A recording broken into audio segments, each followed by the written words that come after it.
Give everyone a minute to come on in, and we should be good to get started pretty much right on time. I just want to make sure everyone has a few minutes to actually get in, because I know sometimes it can take a few minutes to get everyone in. I think we actually just had just over 500 people register for this, so it should be a pretty good group.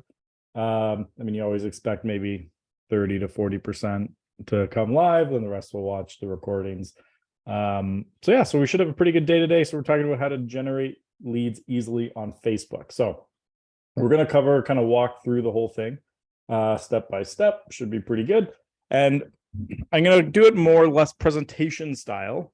And the goal today will actually be to show you step by step. So I'm going to grab it. I'm going to do it. And here's how we're going to manage this from our end. You can use the chat to let me know about things. Very happy to have you do it in there. But any specific questions you want answered, if you could put them into the Q&A, that would be great. That way we can order, because sometimes the chat moves really fast. I mean, not always. We don't always have a talkative group on them. But if you are there, chat for chatting, answering questions, let me know you can hear me, see my screen, all that fun stuff. And then on the Q&A side, if you have specific questions about it, I'll do my best to answer all the questions that I can. If there's any outstanding questions that we don't have time to get to, I will spend time and answer them. Reach out to me with any follow-up questions. I also have Jen on my team here. She'll make note of all the questions, and if there's any we didn't get to, and I can even include them in like a follow-up email or something like that. So what we're going to be doing is how to easily generate Facebook leads, because the thing with Facebook leads is they're super easy to get. But I think the big misconception a lot of people have when they're generating leads on Facebook is they're thinking that there will be a difference between a lead and a prospect. And yes, there will be a recording going out. So the misconception is lead versus prospect. A prospect is someone who is going to be moving. Timeline can vary depending on how you define it, but you know this person's going to be moving, and they are going to probably hire someone or do it themselves, but they will be moving. That's what most people want, is a group of those people to talk to. A lead is just a lead on someone who could potentially be a prospect. So these are not like sign calls or even necessarily quality, like people going into an open house. Those are higher intent, generally speaking. A Facebook lead is someone who's putting up their hand and they might be a prospect, but you're just getting a lead on a prospect. So the analogy I always use is a lead online is closer to a cold call than it is to a sign call. It's better than cold calling. We have to go into that. Like on average in the industry, I think the stats about 1.9%. I use 2 just to round it up there. Is 2% conversion rate. Agents who have it really dialed in on the conversion side can be in that like 4 or 5, depending on the market, can push that up to 6% close rate. But I think even that's a misconception, because what happens a lot of the time is you like in year 1, you convert at 2.5% of your leads. And then in year 2, you convert at that rate again, but then you also convert 1% of last year's leads, because a lot of people have a long lead time. So you have to look at converting long term. So when we're saying like, yes, we can generate leads easily here on Facebook, when you want to increase the quality of your leads, what you change on the ad side could get you up to like 2.5 to 3, maybe best case. It doesn't move the needle to a huge degree how you change the Facebook ad. It's the conversion side. So after I sent out, like when you guys registered for this, you got this email saying like, what are your challenges with Facebook ads? And the majority of the responses were actually on the conversion side of things. So we decided that next month, so the next webinar we're going to do is going to be 100% focused on converting leads. So lead conversion next month. This month will be like how to get the leads. Next month we'll go, okay, here's how you actually work them. And I will give you some tips along the way of how to work them, but like what levers you can pull on Facebook to get a better quality, types of stuff like that.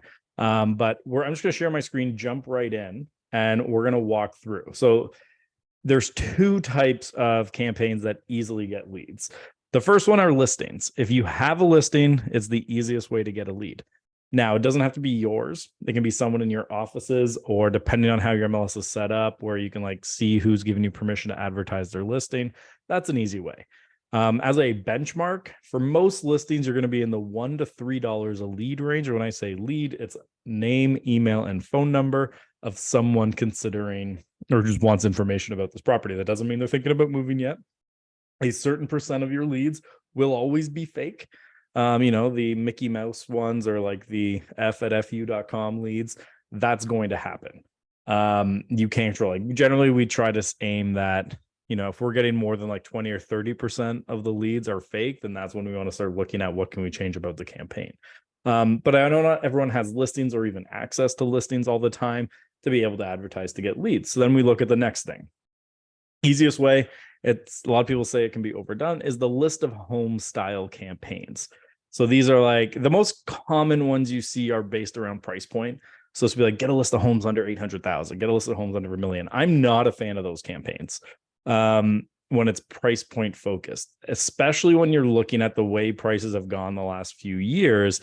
You just get a lot of angry comments. So it'd be like, let's take Toronto as the example, or even Newmarket. So I live north of Toronto in Newmarket. If you want to get a list of detached homes, you'd have to be like, get a list of detached homes under 1.2 as an example to get enough homes potentially to even show them what they could have. And then all your comments basically end up being, this is BS. You guys are ruining the market. That regular anti-agent stuff you see from consumers who blame agents for the state of the market. And I don't like having that type of comment on it. So what we've started doing, and the other thing it does when you do that is like get a list of homes under $1 million, is you still get people with like a $300,000 budget in an area where that's impossible. So what we started switching to is by the type of home. So let's like get a list of this type of home. And we focus that type of home on either like what's the most in demand locally, or who's our target audience and what's the type of home that they would want most. And what I like about this, even sometimes more than listing ads, is with this is you can strategically pick the type of home we're offering. It can run indefinitely. And we can say, okay, what if we always picked the type of home that someone would have to sell their current home to buy? So instead of doing like get a list of, starter homes, which can work if you're targeting first-time buyers, but if you did like get a list of detached homes with 4 bedrooms and 2-car garage, the odds are whoever's buying that has to sell their current home. So now you're doubling up on the opportunities for it to also be a seller lead within the buyer one as well. And we'll talk about some strategies as we're building the ad of how you can even uncover who those seller leads are in the process. So let's go ahead and share my screen. So I have a training ad account here that I can go through. So if you guys can just let me know quick in the chat that you can see my screen, and then we will jump right in. All right. Perfect. They can see it. Look at that. We are on board. So again, if you have questions, toss them into the Q&A. Oh, hey, Bruce. I haven't seen you on a webinar in a while. We are good to go. Okay. So when you're in your ad, you go to facebook.com/ads manager or business.facebook.com/ads manager. If you have it, you want to build ads through here if your goal is to generate leads.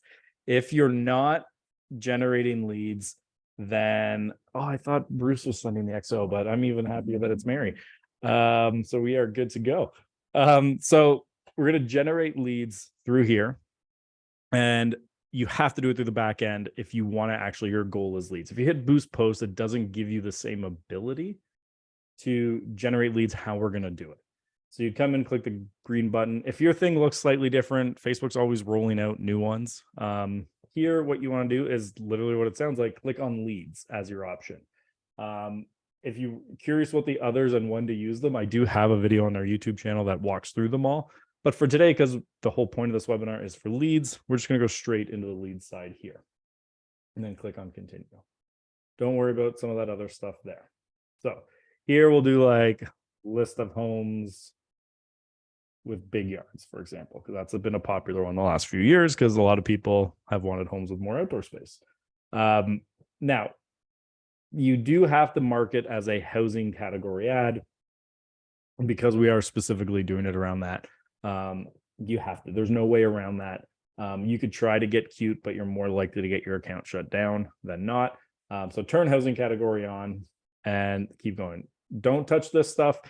Like, you can get into the more advanced side, start playing around with this stuff. I think for what we're all trying to accomplish, you don't need to touch anything here. Yes, we're recording this and we're going to send it basically as soon as this webinar is done. I'm going to process the recording, upload it to YouTube, and I'll email it out as soon as I can. As long as I get that done before I go pick up my kids, you will have it done today. Otherwise, it'll be tomorrow. So for all now, don't touch any of this. Leave this all alone. We can, again, get into it exactly why, but for right now, the goal is leads. Let's leave this all alone. All you're doing on this page right now is giving it a name, selecting housing category, then let's go to the next page. Now here is your different types of options for generating leads. It's pretty straightforward. Website, this would be, you're going to send them to your site, generate on there. If you have a website that you know can convert traffic, great, send them there.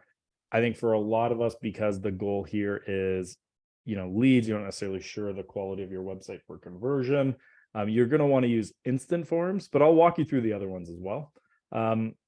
So through Messenger and Instagram, these basically send them when they click on the ad into a DM with your business page or business account on Instagram, and that allows you to chat with them.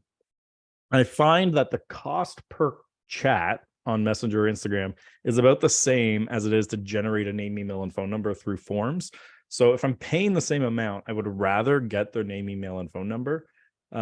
We've had a few like isolated cases for clients where they are just better at talking to people and better for them at conversion on the Messenger side, because for them it feels more organic. So there are those isolated cases where it's worth it to send them to Messenger or Instagram, but for majority of agents that we deal with, it's the instant form.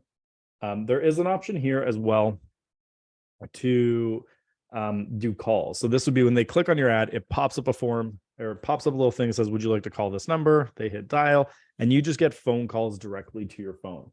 We have tested this now quite a bit. You can, depending on, like, it's varied wildly in different areas, anywhere from $7 to like $40 a call. But they can only estimate, because once someone clicks on that button that's like yes or no, like, do I want to call? It doesn't really work because they can't track who completes the call. So like, we had one client actually who, what we did with them is they set up a separate phone number just for this. And Facebook, for every 10 leads, it actually ended up saying, I think it was only 6 actually went through. And then of those 6, 3 hung up before the second ring. So when they said 10, it was really only like 3 actual calls. So it's hard for them to track it. I mean, if you're terrible at lead follow-up, that's generally one of the only times I'd recommend the call function, because you do get a phone call, but it's inconsistent. The lead cost and even the tracking is pretty off. And then I saw Sarah ask, would you be able to give us an example of how to set up conversions through a website URL? I did that recently, it got me no leads, so I didn't set it up properly, or wasn't properly tracked. So one of the problems with the website tracking now is because of Apple. iOS 14 privacy issues is when you go into an app and it's like ask app not to track. Like, they've just made it harder to track. So even if you set it up properly, say people are coming off an iPhone, you might not be able to even see those conversions coming through. So generally you need to figure out what we would call a different source of truth. So as an example, like if I'm running an ad to a landing page, in an ideal world, what I'm going to do is set up a landing page that the only place that sends traffic to it is my ad. And then I can compare how many leads I got through the landing page versus what Facebook's telling me. Because if you don't have something like that to actually tell you, you're never going to know. Like, if you're just lumping it in with the rest of your traffic, then all you can really properly do is the other ways. So I'm not going to to get into the technical conversion setup. We're not going to do that today, just from a time perspective. And you're going to get more leads consistently if you use instant forms. But Sarah, if you do want to go check into how to do it properly, John Loomer, Loomer, has a lot of great technical content of like, here's how you set up this, technically speaking, not from like a real estate perspective, but it's just a very good source of here's technically how you do things up to date. So we're going to pick instant form. So what an instant form is when someone clicks on your ad, it pops up a form and it can pre-fill in their contact information based on the contacts that they have on their Facebook account. So it'll pre-fill in their phone number, their email, and their name, and some of the other options that you have there. So we're going to go with instant forms. We're going to maximize for the number of leads. If you've never run a Facebook ad before, it'll ask you just to accept their terms. You just hit accept them, leave that blank. Generally, the budgets that we're doing and stuff like, I don't get into too much in the dynamic creative. And then I also leave select catalog alone there as well. Daily budget, there's not a right or wrong. I generally wouldn't run an ad for less than 10. I think 15 is a good place to start personally. So you run it around 15 a day and then adjust based on results. Rough rule of thumb, which I've pointed out a lot over the years, is about $10 a day for every 100,000 people in your audience is a good place. So you don't want to spend like $20 a day on an audience of 5,000. You'll just blow it way too fast.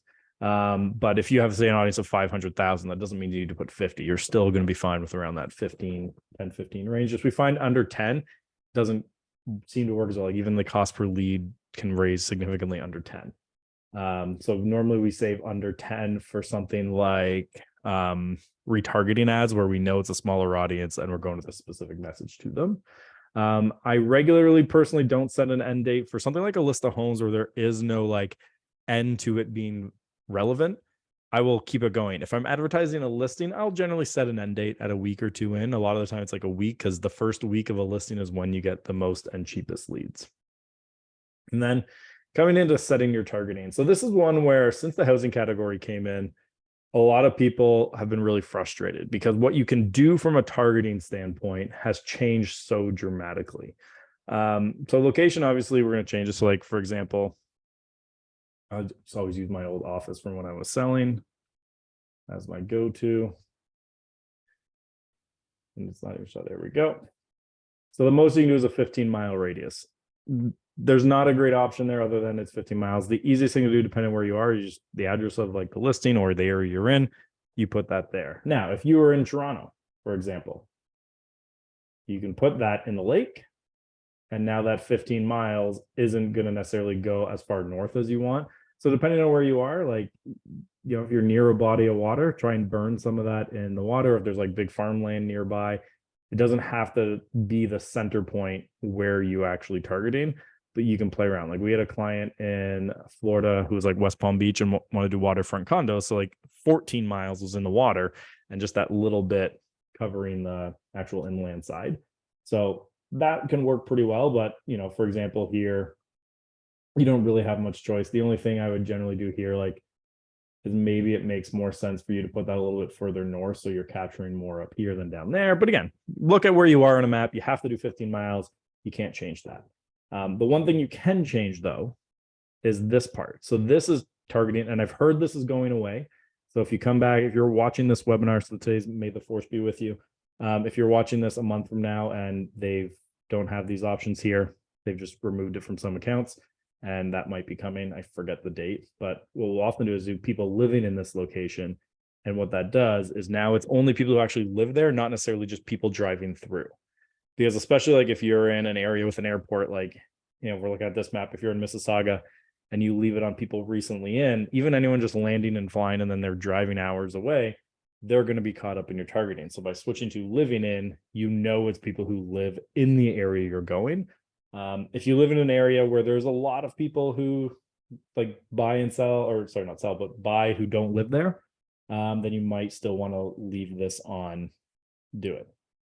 How does the daily budget actually work? Can you expand a bit on budget amounts per day and the audience size?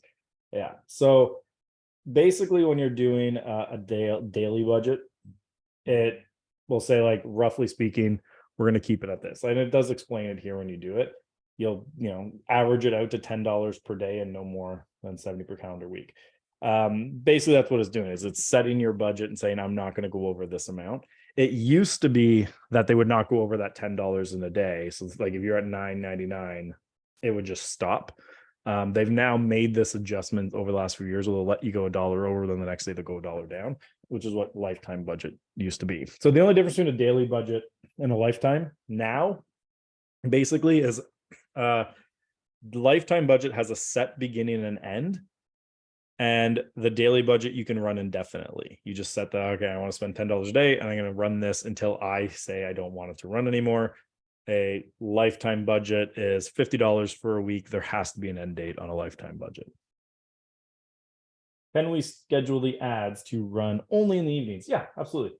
So to do an ad scheduling thing, when you do it this way, I mean, just because we've been sitting here for a bit, sometimes you got to just change that in the future. You can do what's called ad scheduling and then run ads on a schedule. And you go either by like, okay, I'm good with every day between 6 and 9. Other times, okay, maybe Mondays I want to go the full day, but I take Tuesdays off, or Wednesday evenings I'm busy doing something else. You can do this as much as you want. Generally speaking, we don't do this unless there's a very specific reason. We haven't found from both a cost per lead and a conversion rate that the numbers have ever been that different setting a schedule up. So personally, we, for the 99% of our ads, do not run it that way. We will let them run 24/7, especially if you're in an area with like a lot of people who shift work. You don't necessarily want to limit it. The one time we will do scheduling ads is if the lead type is calls. We're trying to generate phone calls. Obviously, we don't want calls coming into our phone at like 3 a.m. unless you have an answering service. So we will set that that way. And then if the ad is based on the type of property listed, okay, where do you host this list? Oh, I will get to that when we get to the actual building the ad part. Okay, so now we're into the targeting here. So like I said, you pick your area. 15 miles is the minimum now. There is some ways around this, but you got to run another ad first, which we can get into if we have time. You can't change the age. You can't change the gender. I never change the gender anyways. And this is the part that everyone always asks me to, is now that the targeting's limited on interests, how do we adjust? And I have tested this extensively. I leave this as is. I do not put interests in. The interests that are, because they only have like very generic interests left. And to be honest, most of the time, they're not that accurate. Like I always use this example, like for a long time, they thought I was really into tennis and I started seeing tennis ads. But I think I was more just like reading an interesting story about when Serena won Wimbledon pregnant. And then they tagged me as someone into tennis. So I started seeing a ton of stuff about tennis. It was a cool human interest story to me because Serena's pretty awesome. But I'm not that into tennis at all. So I find those generic ones not that relevant. And so we've tested it. We leave it blank. We don't touch this. We leave it there. There's a few, again, niche scenarios potentially where we will do it. But generally speaking, I leave this alone. And the reason for that is I found it's more effective if we use the copy of the ad to narrow down to our ideal audience. So we leverage up on the copy side, and then this part we don't. Languages, if your ad is running in English, I generally recommend leaving this as is. If you, though, are going to run an ad, like, for example, recently we had a client who is Russian and wanted to run ads to Russians and Ukrainians for an investment seminar in the GTA. For that one, you'd pick something like Russian as the language. Anytime you do, and then we'd run the ad in Russian. But anytime you do that, like I'll give you the example with the Italians, like if you run an ad to Italians and you choose people who speak Italian in the GTA, it only shows like 15,000 people speak Italian in the GTA. And if you're in the Italian community or know anything about it, you know there's way more than 15,000 Italian speakers in the GTA. So because not everyone goes on Facebook and like says they also speak Italian. But that is one way. If you're going to run an ad in Spanish or Italian and you want to make sure only those types of speakers see it, you change the language here. For everyone else, we'll leave it blank. And then placements. So because we're doing what's called an instant form, which means when someone's on Facebook and Instagram, they click on the ad, it pops up and pulls their contact information in. They have to be logged in wherever they're seeing the ad for Facebook to be able to pull it into the form. So in a non-instant form scenario, I will often come and change the placements to higher quality placements. But what we found with lead forms is we'll actually leave it on Advantage Plus placements. We'll let them put it there because they're already taking themselves generally off the low value placements that are there. So when our goal is to generate leads, a lot of the time we will actually leave it on Advantage Plus. If you want to really double down though, like there are some things you can do here. You can check off audience network. You can take off in streaming search results. Like a lot of times I'll just go straight to feeds only. And then it also depends on like budget, but like feeds is sometimes like where you get the best leads. So if you do want to customize it here, leave it on feeds and you'll be good to go.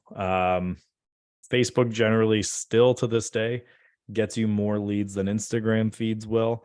But Facebook will optimize your ad to get you the most leads anyway. So I will generally leave both of those on. But I'd say for most people, and again, it makes your life easier, you can just click Advantage Plus placements and they'll optimize it for you. But you definitely could if you wanted. But we'll leave it on feeds for now. Click on next. And this will take you actually into the building the ads section here. So here what we'll do is we'll come in and just be like, okay, we want to do list of homes with big yard. This part, by the way, no one else will see but you. So then I like to do copy V1 image V1. All that is for my own, because I do a lot of testing. So to be able to know that what I'm testing, this is the first version of it. This is the first version of the copy. You can name this however you want. But this is what I do. Obviously, you pick the Instagram account to go with it. And then coming down, I like images over videos if the goal is leads. What we found testing is almost every campaign, leads get more, or images get more leads, video get less, but sometimes the video ones can be slightly higher quality.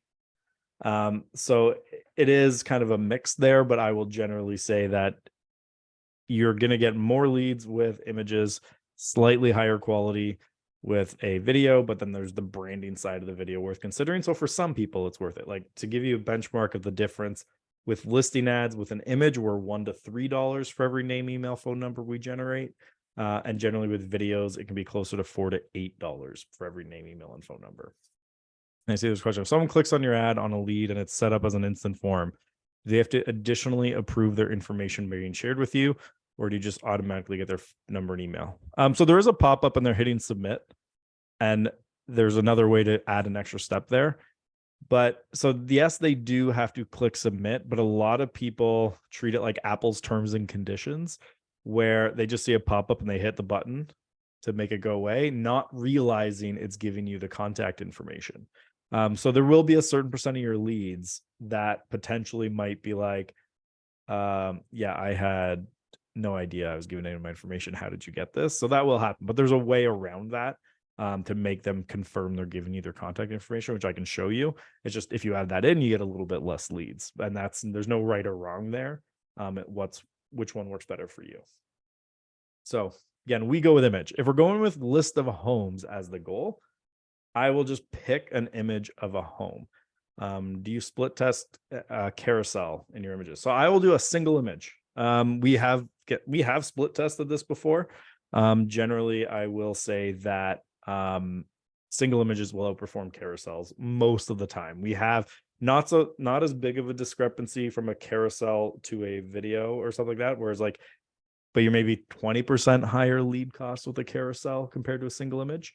So again, we will normally stick with the single image over the carousel, but you can absolutely split test it because it's not as big of a gap. But if we're trying to just optimize with like the least amount of variations, we'll go single image first. And it's easier to set up. So what I found is, like, if we're picking a image of a home, I like to use an image of a home with no graphics on it, because the main goal of the image is to get people to stop and look, right? So if they're scrolling through Instagram or Facebook, they're going really fast with their thumb, the image is often what gets them to stop and look at what you're doing. And a beautiful home is the best way to do that for real estate. If you start throwing graphics on it, like you take like whatever the offer is and throw it on a fancy graphic on there, they will right away know it's an ad, and they're more likely to keep going by, right? And that's not the goal. We want them to stop and look. So we recommend getting an image of the type of home you're trying to get offer them with your list. So we say get a list of homes with big yards, we want to highlight a big yard. Now, in an ideal world, this would actually be a backyard because that's more what people are looking for. If you're doing the exterior of a home, like, and you're not doing condos, I've found with anything that's like a house, the bigger amount of the green grass in the front yard you show in your ads tend to perform better. I don't have an exact reason why that performs that much better, but just from experience, normally the more front lawn we can show, the better they generally do. So we take a nice image of the home, we put it here. Then we come into the writing the headline and the primary text for the ad. So this one, what I'll always say is what I say to everyone. This can be where people deviate a lot. What I want to do is just make your life a little bit easier. So we're going to do it with ChatGPT. So I will create this here. I'll walk you through my prompt. Let me just go copy paste it over, and I'll send the prompt itself out. So what we do is we give it a lot of information. So objective, generate leads of potential home buyers for a real estate agent. Audience, people looking for a home with a big yard in Newmarket, Ontario. And then a list of people looking to buy. Offer, a list of homes for sale with a big yard that they may want to buy. Call to action, get the list emailed directly to your inbox, and any future listings of that type emailed automatically. Task, act as the world's greatest direct response marketer. Always tell it how you want it to behave. So I always say act as the world's greatest direct response copywriter, or if it's a different task, I'll tell it the task I want it to do.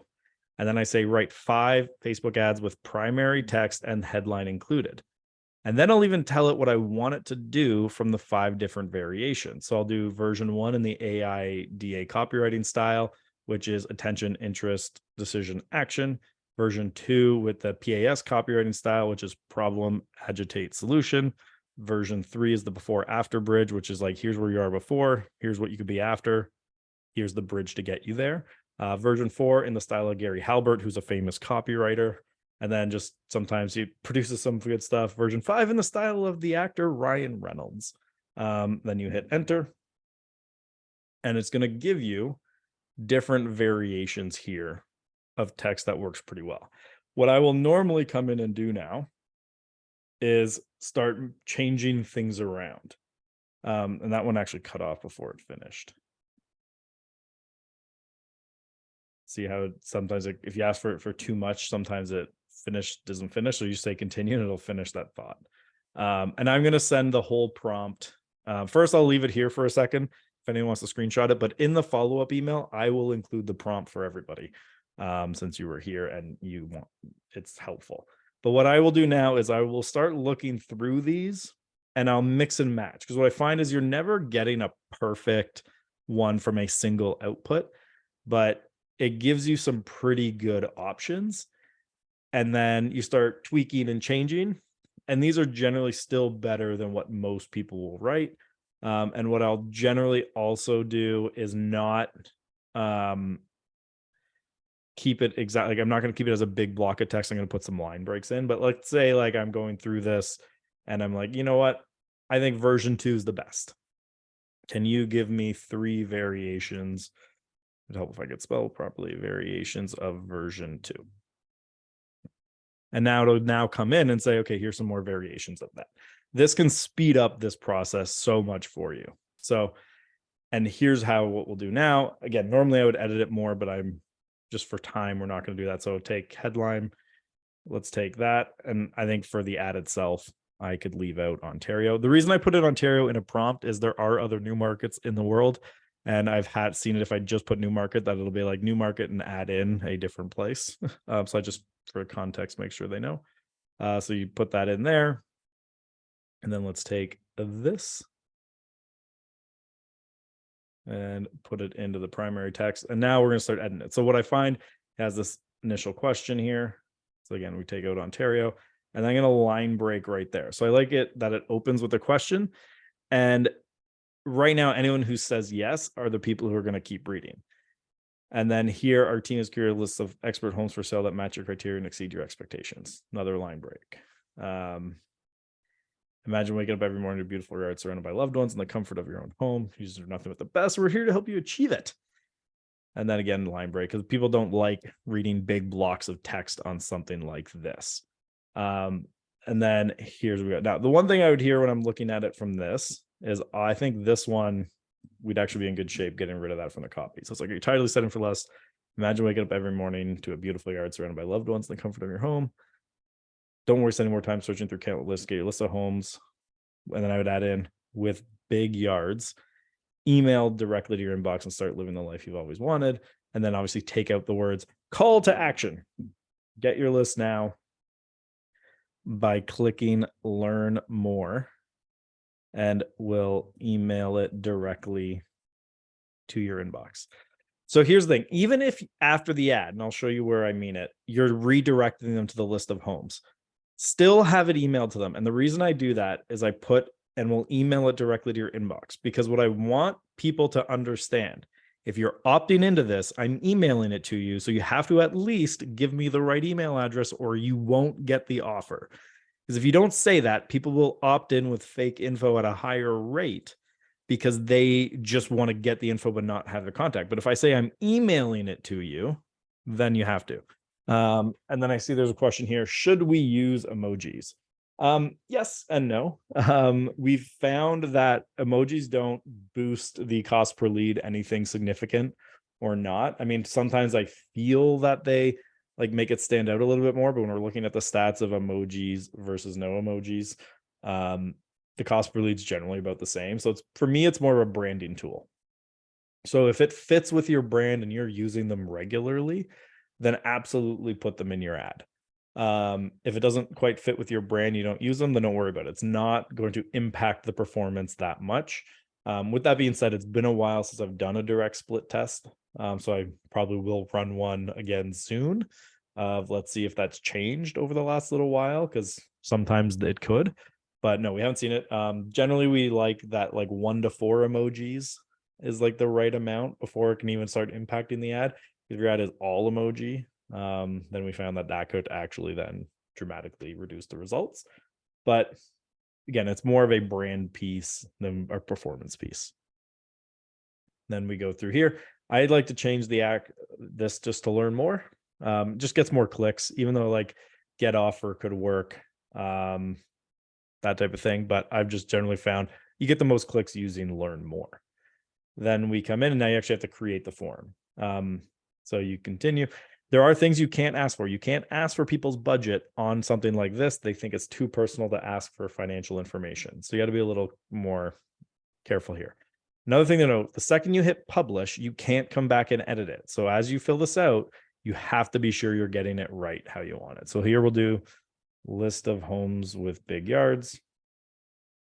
And then I'll always put the date. Because I can't edit it, I like to put in the date of when we're doing it. And if it's running, and then we'll go in. So here, more volume. So this is when someone's running and they just click and they hit submit. Now, like we mentioned earlier, sometimes you get a person doing that submit button who don't fully realize they're submitting their information to you. If you click higher intent, it adds this, that like if we take that off and go back to more volume, or maybe they'll show it later, but yeah, basically it makes them tell you like they confirm they're giving you their personal information. And then here they would actually have something where you have to like slide their thumb across the screen. So you can't edit your ad a day later. No, you can't edit the form a day later. You can edit the ad. But once you create a lead form, because this lead form I could actually now attach to 5 different ads if I wanted. So you can't edit a lead form once you hit publish. You can come back and edit the ad as much as you want, but if you want a different form that they're filling out when they click on your ad, you have to make sure you have to then create a new one. So higher intent, that you will get less leads that say, I don't remember opting into anything. More volume is exactly what it says. You get a higher volume. The lead quality difference isn't huge. There is a bigger cost per lead. This is one where I will generally say there is no right answer. I recommend to everybody to test. Because I would say maybe it's not quite 50-50, but that's close to the breakdown with like the clients that do both, which one they end up going with long term. Some much prefer the higher intent leads, others prefer the more volume style. There's not a right or wrong there. It's just tested for you. I think most of the time, personally, because I'm confident in my email marketing, that I would rather go more volume, get more emails, and then trust that my email marketing can do a lot of heavy lifting for me. But it depends what you have in place. So the next step here is this. Do you tend to change the form background to a vertical pick or keep the same as the initial ad?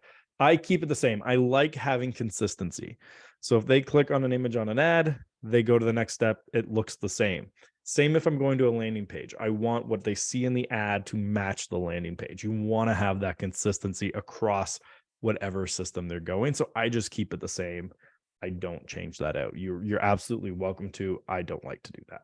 So yeah, use the image from the ad. Now, this section here, people get into like, what should I put here? I go a different route. I delete it. I don't like putting an intro there. And the reason for that is you're just giving them more opportunity to not opt in and have to do an extra step. So if you're trying to like increase the quality, that's a little thing you can do. You give them an extra step, it gives them something extra to do.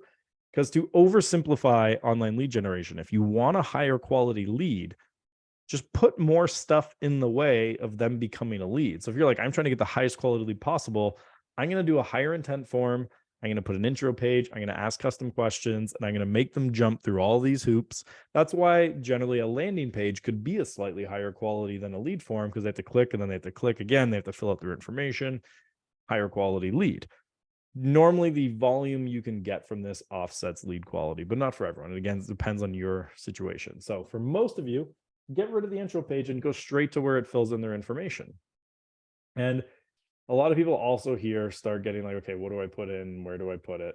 I like to put in this here. They were like, let people know the information they give you will be used or shared. I like to do this. Where can we send the list of homes? Again, we're reiterating, we're sending it to them. So they're more likely to leave their correct, because even though it's pulling their email off Facebook and putting it here, what's happening a lot of the time is that they will come in and change it because they don't want you to have their email. By saying, where can we send it? They know now it's more likely to come into their thing. So then here, we'll just also come in and add in phone number. I will normally reorganize, put full name first. Depending on your CRM, you might want to delete full name and switch it to first name, last name, just because if it's going automatically, and we'll talk about that, into your CRM, some CRMs handle it better when those two fields are separated, because then it can automatically put it in easier into your CRM. Some CRMs are fine with the full name, but I think for the most of the time we do switch it from full name to first and last being separated. And then we have email and phone number there. If you are trying to get higher quality stuff, you can actually add in custom questions here. So again, it's similarly, it is a lead quality thing. If you want to get higher quality leads, ask extra questions. Here's also an opportunity to be like, do you need to sell your current home to buy your next one? Yes or no. Do you currently rent or own? Yes or no. What's your timeline for moving? 0 to 3 months, 3 to 6, 6 to 12. You can put in different things like that. I've generally haven't found the appointment request works well, so I wouldn't recommend doing that. But we normally just stick to multiple choice or short answer. Short answer, they have to type it in. Again, if they type something in, higher quality. Multiple choice, you can get through it a little bit quicker. But for a lot of the times, I will also just leave that blank unless we're trying to boost that quality of the lead a little bit. But you can't ask their budget again. If you're running, you do need a privacy policy. So yourwebsite.com/privacy policy. If you do not have one, if you want to run lead ads, Facebook terms and conditions, you have to have it. Do you ask if they work with a realtor? No, because most people misunderstand that question. Because a lot of people, I will ask that when I'm personally following up with them, because usually I ask if they work with a realtor. It could be like someone they met in an open house 3 years ago who put them onto like the emails that go out, and they're not actually working with them, but they think, oh, I mean, I'm kind of working. Maybe I'll select yes. I think I don't bother asking at that point. Now, if you're where you are in a jurisdiction, if you have to ask that at that point, there are some areas where their interpretation is you should. I kind of leave that up to you, but for the most part, I'd rather you ask that during the follow-up process, because then you can actually find out how they're working with them with a little extra bit of context there to know if you should actually be talking to them or not. And then in the link text, don't overthink this, just put view here. If you don't have one, Shopify offers free privacy policy generators. So you can literally go sign up for a Shopify account, answer a couple questions. It'll pop up a privacy policy, put it on your website. Do not use ChatGPT to write a privacy policy because there's Canadians also different than American law and there's specific questions. That's where the Shopify one's good because it asks you a couple questions about how you'll use the data, and then it'll write you a proper privacy policy. And the last time I checked, the privacy policy is included when there's a free account. So you can create a free account, set it up, and you'll be good to go. Now, you can add in a custom disclaimer if you want. Again, if you have any specific things you have to put in an ad, like not intending to solicit, all that stuff, you could put it here if you wanted. Now, this is the thank you page. So now here's where you have to think about, how am I going to deliver the list of homes that we have? So there's generally two options here. Option one, you give it to them right here when they click on this button. So here it says link. You would link to the page on your website that is essentially pre-filtered in the IDX feed for that type of home, because it makes your life a lot easier that they're going to immediately get to go check out the list of homes. The other option is they opt in and then you email them like at the MLS data sheet of a couple of homes that you've custom curated and sent to them instead of sending them to the auto search. My personal recommendation is to email it to them. And I'll explain why. Can this presentation be done for a specific real estate brokerage? Yeah, just reach out to us after and we can set up a time. So what we do here is I use this opportunity to try to uncover who are the seller leads. So the list will be in your inbox soon. You can visit our website. So here's what I put in here. Do you need to sell your current home to buy your next? Click below and we'll tell you what your home could sell for today, so you can make more informed decisions about your future. And then we'll send them to a link. This is not a real website, don't type that in, but just sellhomes.com/home-eval. Send them to the home eval page on your site. Now they can go and become potentially even a seller lead. Because someone now goes to that page and fills it out again, that's how you know is going to be a much higher quality lead. So I like to use this opportunity to give them a next step. Get your homes. Okay, I'm trying to word it in my head how I like it. Get a report on the value of your home. You can throw in an emoji if you want. That's up to you. I'll sometimes throw in like the pointing finger there. Get a report on the value of your home. Click, boom, send them over. That works really well. The other nice thing about giving them a next step, if you just say, thanks, we'll be in touch. They're now paused and just waiting for you. Now what I'm doing by giving them a next thing to do, because they're going to go to a page now where they enter, some information with their home, with their address, yada, yada. Like, we're giving them something which also gives you breathing room of time to follow up with them because they're now busy filling out the home eval request. So we're giving them next steps. And then when you're ready, you click publish. If you're not ready, you click save draft. But again, the second you hit publish, you cannot change anything here again. So make sure you're happy with it before you go to that next step. I'm clicking save draft because I'm not actually going to run this ad. So we click on save draft there and then close it out. And that's basically a very simple ad that will generate leads. What you'd want to be looking for is, roughly speaking, depending on your area, no matter what, you should be under $10 a lead. There's a few areas we've seen higher. We have a lot of people under $5 for these types, but that can be more area specific. where does get a report on your home value link to? I would send them to a page on your website where you have like a what's my home worth page. So almost every real estate website has a what's my home worth page on it, or you can build a separate landing page for it. But it's just you have to go to a URL link. You can't do like another lead form. Can there be multiple options for them to select on a lead form? No. On that last page, you only have one button to push them over to. Now, you could, if you wanted, do like a link in bio type thing where it's like you get them to click on the button and then that comes up to a page now with multiple options. And then you decide from there. Can we use the same strategy for pre-construction? Is the cost lead the same? Pre-construction, so yes, you can use the same strategy for pre-con, but the cost per lead is not the same.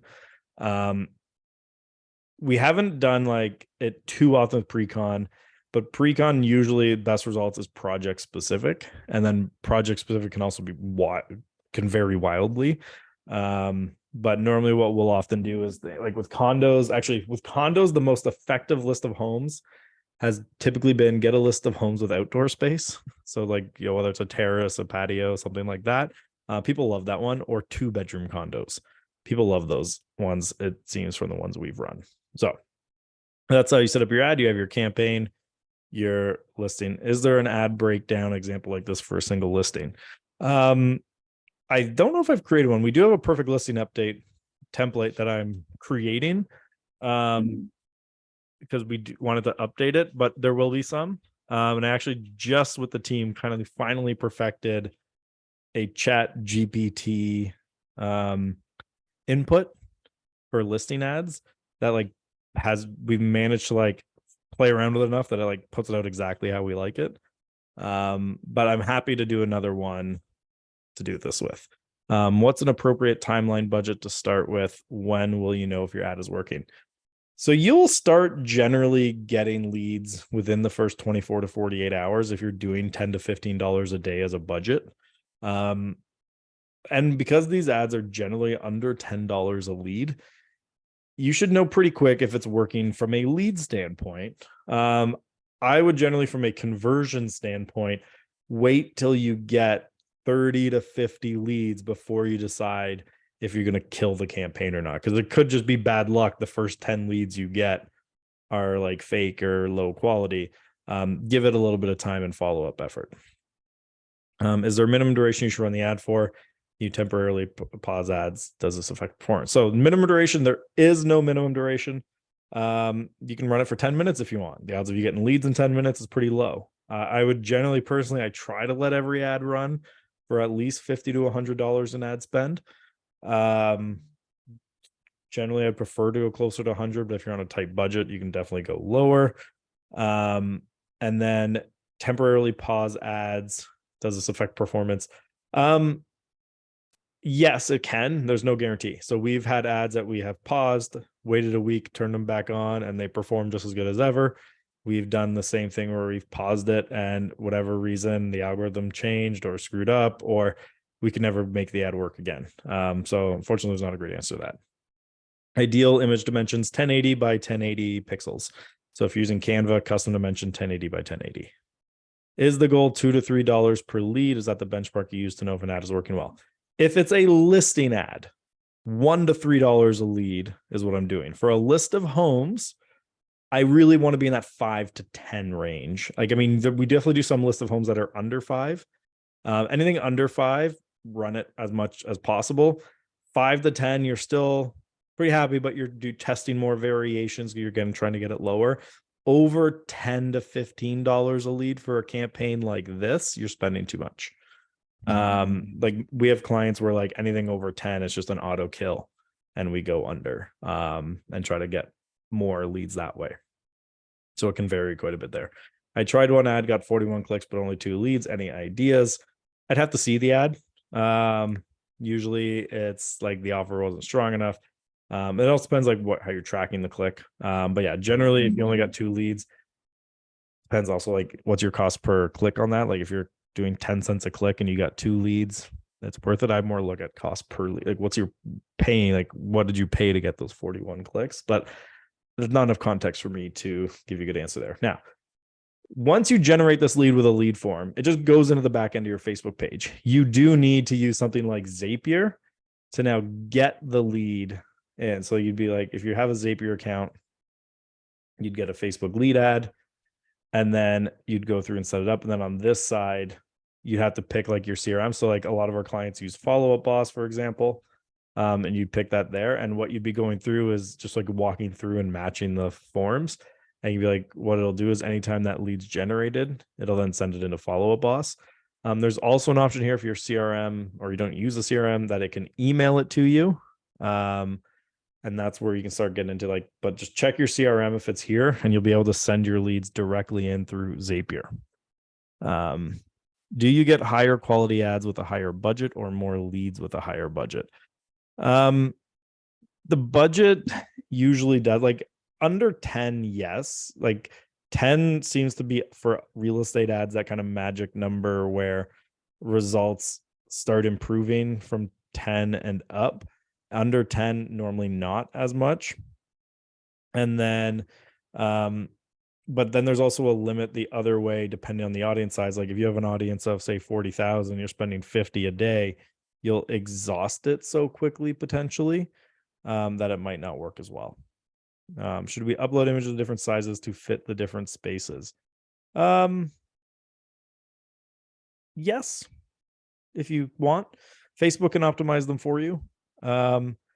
We have tested this. It hasn't had a huge impact on ads, and depending on how you're set up from a graphic design perspective, it can be a pain for some people to try and create all the image sizes, and Facebook can actually automatically do that when you're uploading it for you.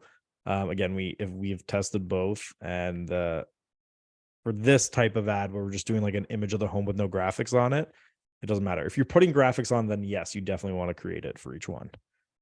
Which CRM do you recommend? Follow Boss or Exact? Follow Boss, hands down, no question. For online leads, Follow Up Boss is the best CRM.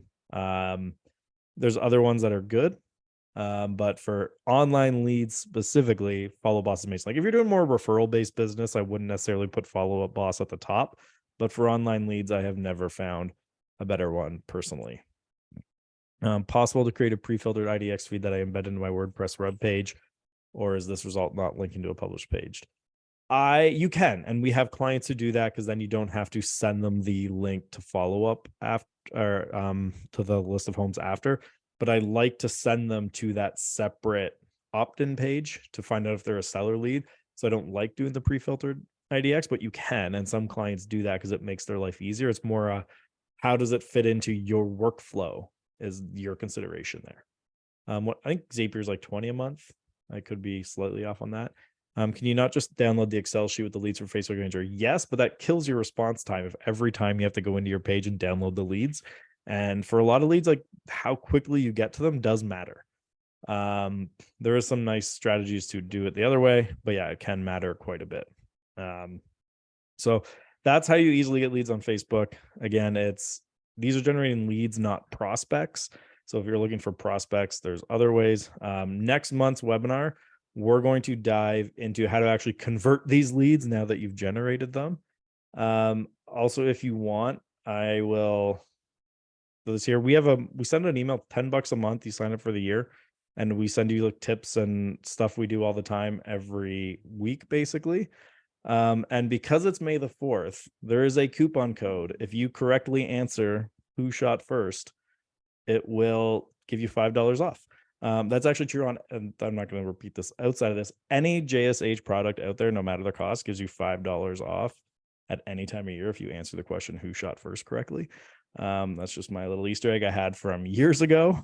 You guys know Stephanie Arnold. When she worked here, we set it up. Who's a big Star Wars fan too. But yeah, so who shot first? Well, that is a question that you should know if you're a Star Wars fan. Yes, Tony, Luke. It was definitely Luke, as we all know from watching the movie. And we're talking about who originally shot first, not this retcon they've done afterwards. So anyways, that is we have another question. Do you need Zapier? Because for the ads I've been running, I just use the lead flow API integration and straight to Follow Boss and have the action plans automated. So yes, you can absolutely just use the API integration, send it right in. we have found, even with Follow Boss, we prefer the Zapier one because it gives us a little extra control when it goes in to trigger certain action plans. But it's not perfect. So what we do like to have is that piece where we send it and just have that extra control. But you can absolutely use the API integration. And maybe they've improved the integration from before when we started doing it through Zapier. But we've just found as a company at the volume we're doing it, that it's been better to use the Zapier thing than the direct integration. But if it's easier for you, do it. Since Facebook has removed lookalike audiences for housing, is there any workaround? Not directly. So you can still target a custom audience with Facebook ads. You just have to build that custom audience first. So the way that you do that is you run a non-housing ad to build a list of your ideal people. And you could say, like, run an ad to your lookalike audience with a video, and then create a retargeting audience of anyone who watched 3 seconds of that video. And you know the only people watching those 3 seconds are people from the lookalike. And then when you run the housing ad, you run it to anyone who watched 3 seconds of that video. That's the way around it. But you have to run that first ad first and then go from there. So again, not a perfect system, but that's the only way around it truly right now, is use a custom audience of a truly, like, really designed to do it that way. But if there's any other questions, I'm happy to stick around. I know we're kind of out of time now, and I want to make sure we're getting out of here on time. I appreciate you guys spending with me. I'm going to send you an email with the recording, so you can watch as many times as you want. We'll also put it up on YouTube if it ends up in your spam or something. Like, generally I upload it to YouTube, then email it out. So you can also go find us on the Just Sell Homes YouTube channel. And if you have any questions, again, join a lead if you want. If you want us to run your ads for you, please reach out. Our fee is $1,000 a month plus ad spend. We'll run all these for you. But again, feel free to run it yourself. And if you'd like to get just tips from us all the time, you can join the Elite email. I personally write that every Thursday morning. It goes out, and we kind of what we're seeing, what's working, all that fun stuff. But again, appreciate you. Hey, the answer for the discount didn't work. That means you didn't have the right answer. Because if you Google it, it might actually give you the wrong answer because they're wrong. Tony knows what I'm talking about. But yeah, this is what we call the ultimate Star Wars fan test. And if you're still here, it's Han Solo. He Han shot first. But yeah, anyways, I appreciate you guys coming, spending time with us. It's Han. I think I even put it in here. Han Solo. There you go. Now you know the answer if you didn't know it. I've heard it's good to set up different ads depending on where the customer is in the life cycle, cold, warm, hot. Do you use the strategy at all? Do you create target audience? Yeah. It is sometimes good to set up different ads depending on where they are in the life cycle, because then you're getting into like retargeting. This stage, you're generating leads. This is kind of that cold cycle. You're generating cold people in. Then yes, you can get into strategy of let's run retargeting ads to them and different things like that. That's kind of really getting into the weeds of it. This webinar is focused on like, let's just get you some leads in, then go to that next step. But you can definitely kind of do different ads for different steps there. All right. Anyways, I really appreciate everyone coming today. If you have any questions, please feel free to reach out. If you're running an ad, you can even email me a screenshot of the ad and the results, and I'm happy to provide my feedback. But I appreciate you all coming today. If you have any questions at all, please reach out. If you want us to run them for you, reach out. We also have a one-off service. We'll do it for your listing ad. So we can set it up and run your listing ads for you, 150 per listing. But that's about as much as I'm going to pitch. So thank you so much for coming. Next month, stay tuned. We're going to be running this on lead conversion. So now that you have leads coming in, hopefully if you're running this by next month, you have a lot more leads coming in. And will you do something on listing ads? We can set that up. We'll do another one on listing ads as well. But follow basically the exact same template you saw here. And just instead of advertising a list of homes, advertise a specific listing, but literally follow the exact same format. You just switch it from a list of homes to a get more information about this one home, and you'll be good to go. Anyways, again, appreciate you guys all coming. Thanks for tuning in. I really appreciate it. And I hope you guys all have a great day. So thank you so much, and see you next month for how to convert more leads. Thanks, everyone. Bye.